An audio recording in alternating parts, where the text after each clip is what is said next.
प्रिय बच्चों, नए साल का आरंभ है। आप लोग 8वीं कक्षा से 9वीं कक्षा में पहुंच गए हैं। हिंदी का पहला पाठ भाग एक कविता है। कविता की ओर जाने से पहले एक शॉर्ट फिल्म देखें। शॉर्ट फिल्म का नाम है आराम घर। यह देखने के लिए पाठ्य पुस्तिका में QR कोड दिया गया है। इसे स्कैन करने से वीडियो देख सकते हैं। कैसी लगी? इसमें पात्र कौन कौन हैं? हाँ, माँ और बेटा। पात्र कौन कौन है? माँ और बेटा। माँ कहाँ है? वृद्धाश्रम में। ठीक है। और बेटा माँ को देखने वृद्धाश्रम आया है। माँ को क्या इच्छा थी? माँ को अपनी बहू और मुन्ना को देखने की इच्छा थी। अंत में माँ बेटे से क्या आग्रह प्रकट करती है? माँ की गद्दी फट गई है। 20 गद्दे आश्रम में लाकर देने हैं। किचन में एक फ्रिज लाकर रखना है ताकि रात में भूख लगने से काम आएगा। पंखा भी खराब हो गया, इसलिए 5 पंखे भी लाकर वृद्धाश्रम में देने हैं। क्या ये सब माँ ने अपने लिए मांगे थे? नहीं, फिर दूसरों के लिए मांगे थे।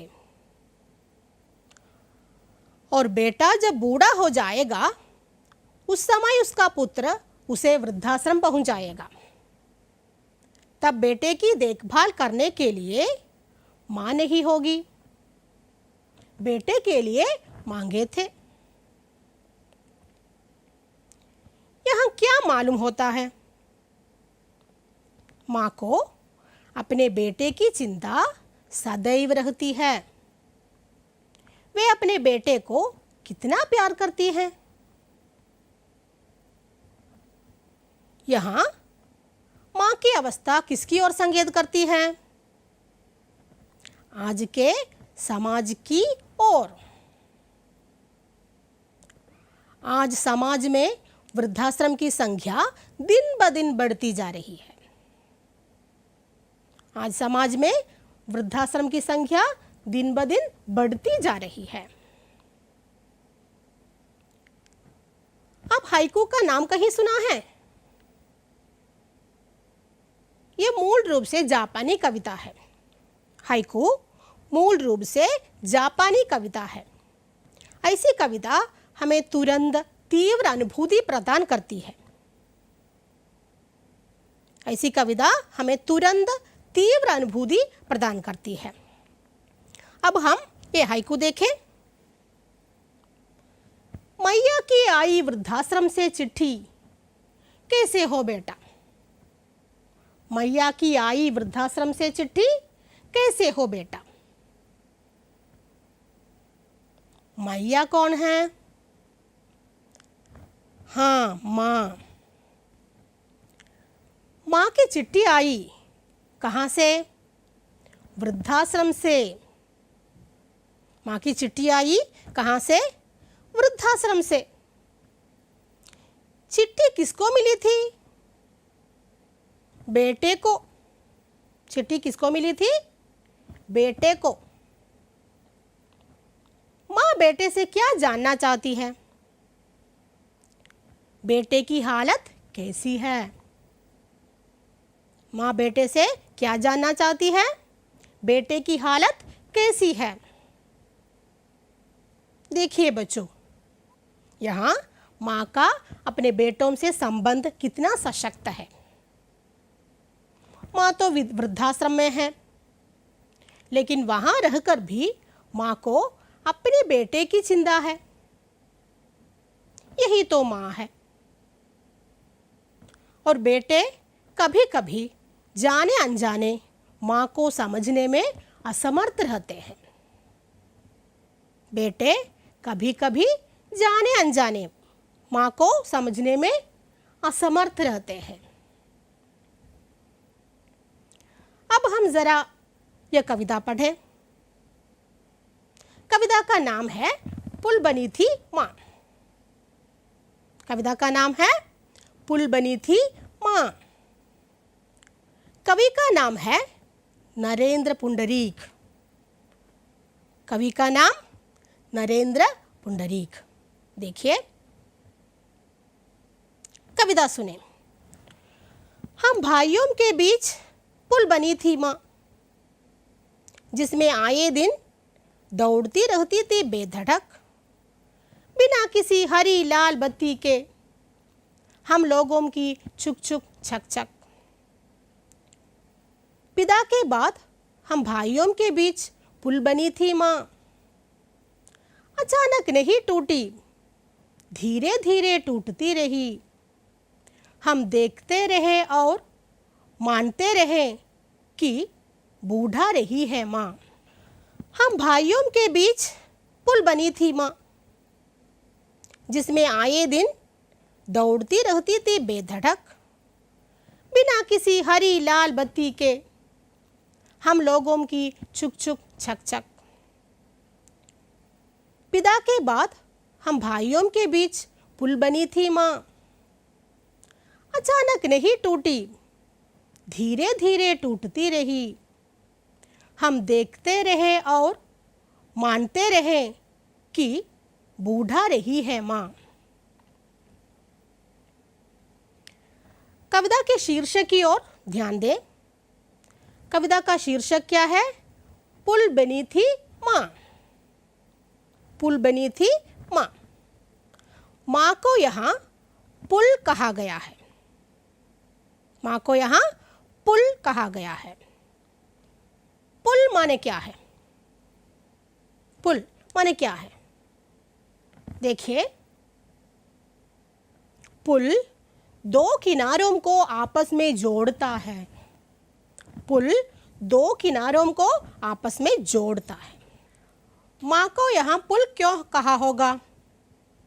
जरा सोचिए और बताइए। हाँ, माँ घर के सदस्यों को आपस में जोड़ती है। माँ घर के सदस्यों को आपस में जोड़ती है। ठीक है, तो आप इस प्रश्न का उत्तर सोच समझकर लिखिए। अपनी अध्यापिका को जरूर दिखाएं। यहाँ देखिए, हम भाइयों के बीच पुल बनी थी माँ। माँ हम भाइयों के बीच पुल बनकर रहती है। माँ परिवार के हर सदस्यों को आपस में जोड़ने वाली कड़ी है। माँ परिवार के हर सदस्यों को आपस में जोड़ने वाली कड़ी है। ठीक है ना? देखिए, जिसमें आए दिन दौड़ती रहती थी बेधड़क, बिना किसी हरी लाल बत्ती के हम लोगों की छुक छुक छक छक। जिसमें आए दिन दौड़ती रहती थी बेधड़क, बिना किसी हरी लाल बत्ती के हम लोगों की छुक छुक छक छक। देखिए, माँ तो बच्चों के लिए पुल के समान है। फिर मारूबी पुल से बच्चों की जिंदगी बेधड़क यानी बेरोक टोक अर्थात बिना किसी रुकावट के चलती रहती है। मारूबी पुल से बच्चों की जिंदगी बेधड़क यानी बेरोक टोक अर्थात बिना किसी रुकावट के चलती रहती है। ठीक है ना। यहाँ छुक छुक छक छक चलने वाली गाड़ी क्या है? छुक छुक छक छक चलने वाली गाड़ी रेलगाड़ी। अच्छा, तब यहाँ रेलगाड़ी किसे कहा गया है? हाँ, वही बच्चों की जिंदगी को रेलगाड़ी कहा गया है। बच्चों की जिंदगी को रेलगाड़ी कहा गया है। बिना किसी हरी लाल बत्ती के, बिना किसी हरी लाल बत्ती के, यहाँ हरी लाल बत्ती का मतलब क्या है? देखिए ये चित्र। रेलगाड़ी चलने के लिए हरे रंग की बत्ती और रुकने के लिए लाल रंग की बत्ती उपयोग होता है। रेलगाड़ी चलने के लिए हरे रंग की बत्ती और रुकने के लिए लाल बत्ती का उपयोग होता है। इसमें कवि कहते हैं कि मारूबी पुल से बेटों की जिंदगी रूबी रेलगाड़ी बिना किसी रुकावट के यानी बिना हरी लाल बत्ती के बेरोक टोक चलती रहती है। अतः माँ की छाया में बच्चे बेधड़क चलती रहती है। मारूबी पुल से बेटों की जिंदगी रूबी रेलगाड़ी बिना किसी रुकावट के यानी बिना हरी लाल बत्ती के बेरोक टोक चलती रहती है। अतः माँ की छाया में बच्चे बेधड़क चलती रहती है। एक बार फिर कवितांश पढ़ें। हम भाइयों के बीच पुल बनी थी माँ, जिसमें आए दिन दौड़ती रहती थी बेधड़क बिना किसी हरी लाल बत्ती के हम लोगों की छुक छुक छक छक। तो बच्चों, हमने अभी तक जो पढ़े हैं जरा एक बार फिर देख लें। कविता का नाम क्या है? पुल बनी थी माँ। अच्छा, कवि कौन है? नरेंद्र पुंडरीक। ठीक है।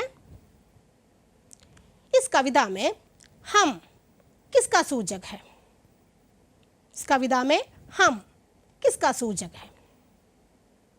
माँ का या बेटों का? उत्तर बता सकते हैं?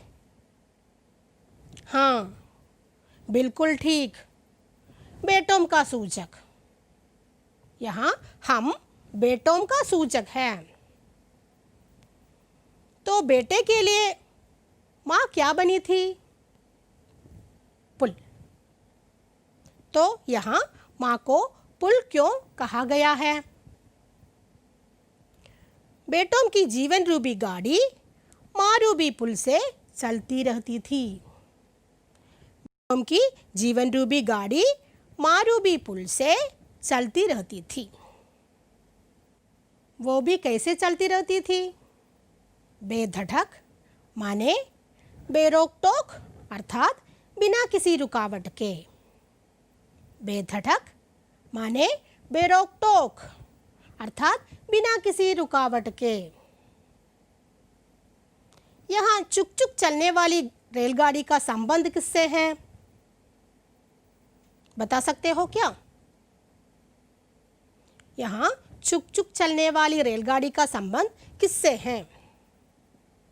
हाँ, बिल्कुल सही, बच्चों के जीवन से।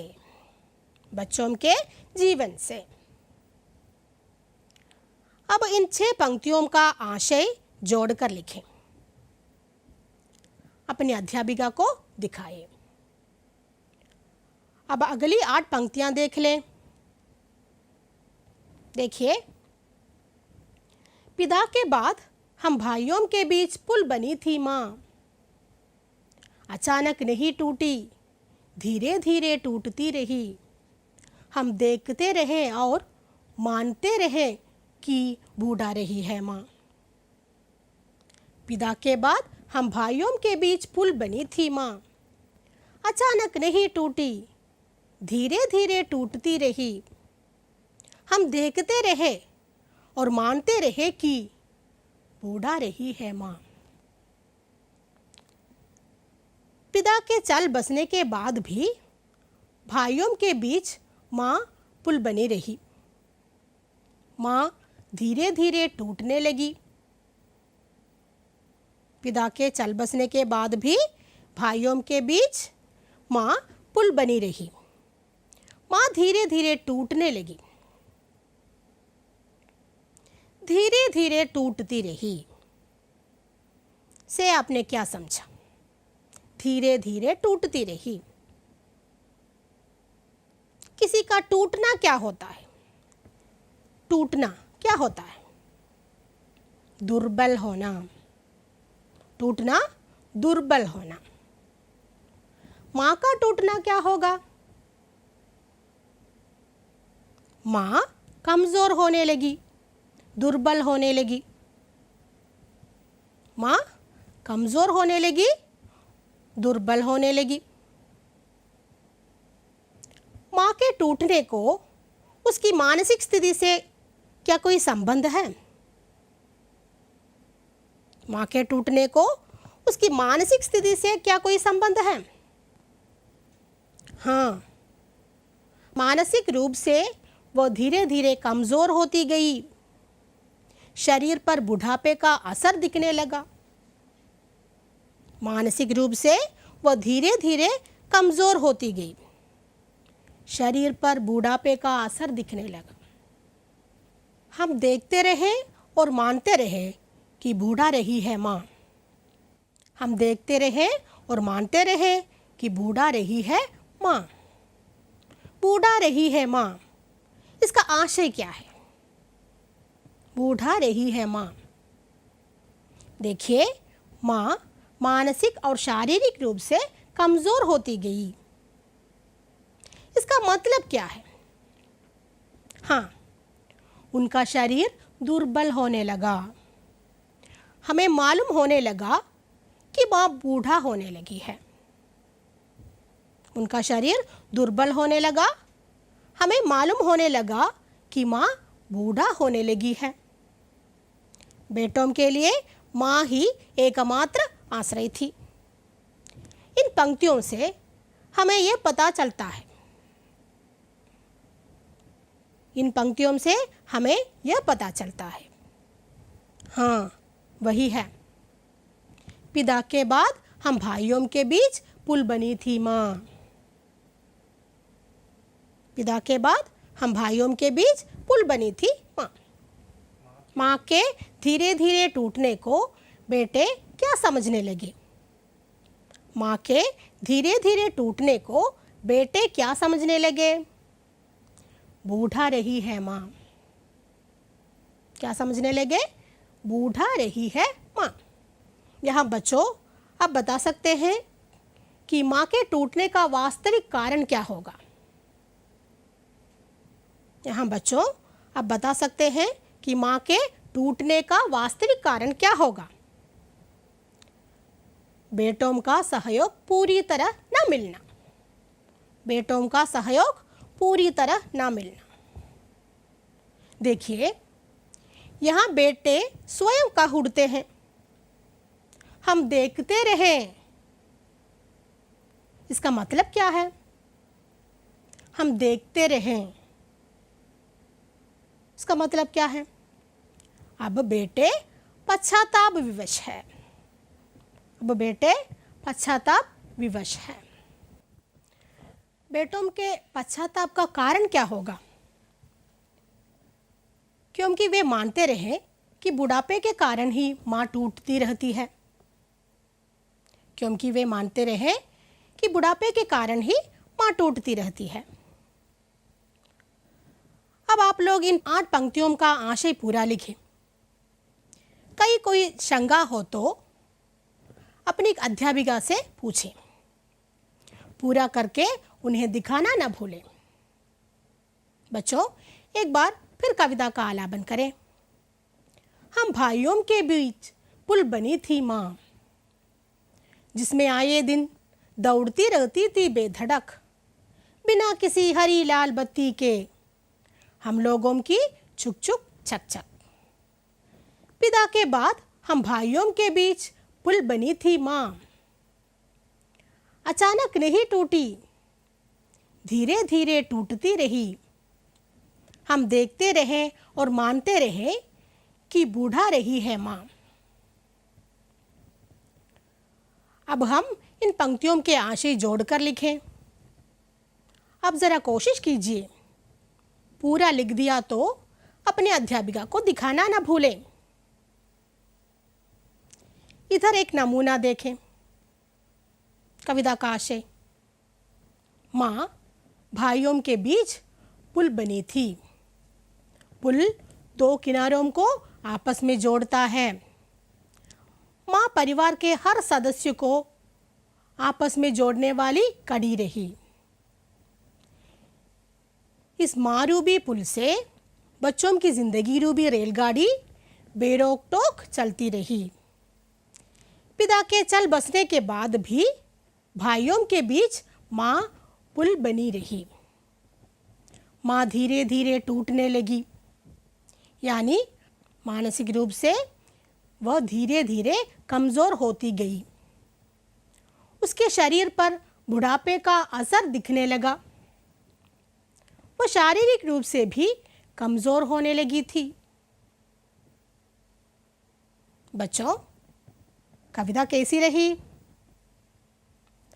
एक बार फिर पढ़िए। कोई अपरिचित शब्द हो तो पाठ्यपुस्तक का शब्दकोश देखिए या अपने अध्यापिका से पूछ लीजिए। पूरा आशय लिखना ना भूलें। धन्यवाद।